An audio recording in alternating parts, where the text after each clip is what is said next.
Tim Walz, the current governor of Minnesota, has a long history of service in both the military and politics. He served in the Army National Guard for 24 years before retiring in 2005. This service is a point of pride for Walz, and he often speaks about his experiences on the campaign trail. However, his military record has recently come under scrutiny, with some critics accusing him of misrepresenting his service. Walz enlisted in the Army National Guard in 1981 and served for over 2 decades. He held various roles during his time in the Guard, including a deployment to Germany for Operation Desert Storm. After retiring from the military, Walz entered politics, eventually becoming a U.S. representative and then the governor of Minnesota. The accusations against Walz's military service primarily stem from the 2018 gubernatorial election. During that campaign, Republican opponents and some media outlets raised questions about Walz's portrayal of his military record. These questions focused on several key areas.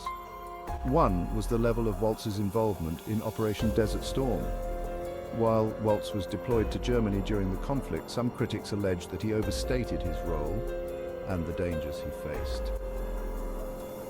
Another point of contention was Walz's use of the term combat veteran to describe himself.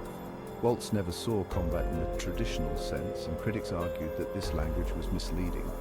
Additionally, opponents raised concerns about discrepancies in how Walz characterized his military awards and decorations. They suggested that he may have inflated his accomplishments to bolster his image as a veteran.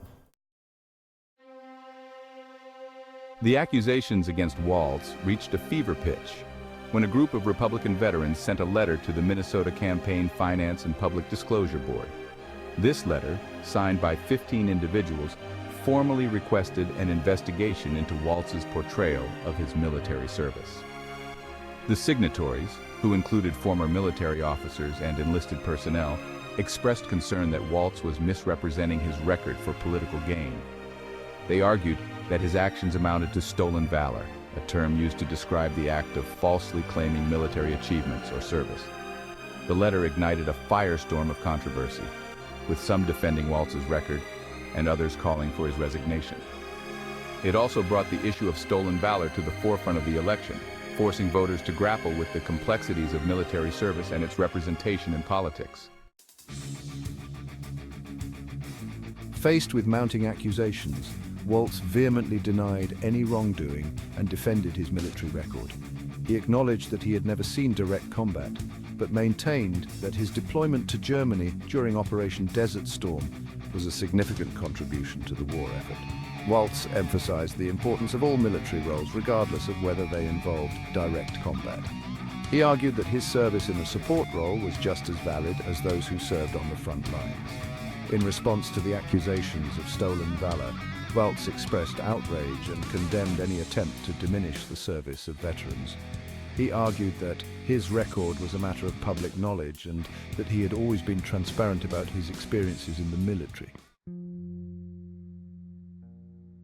The controversy surrounding Walz's military record highlighted the diverse perspectives within the veteran community.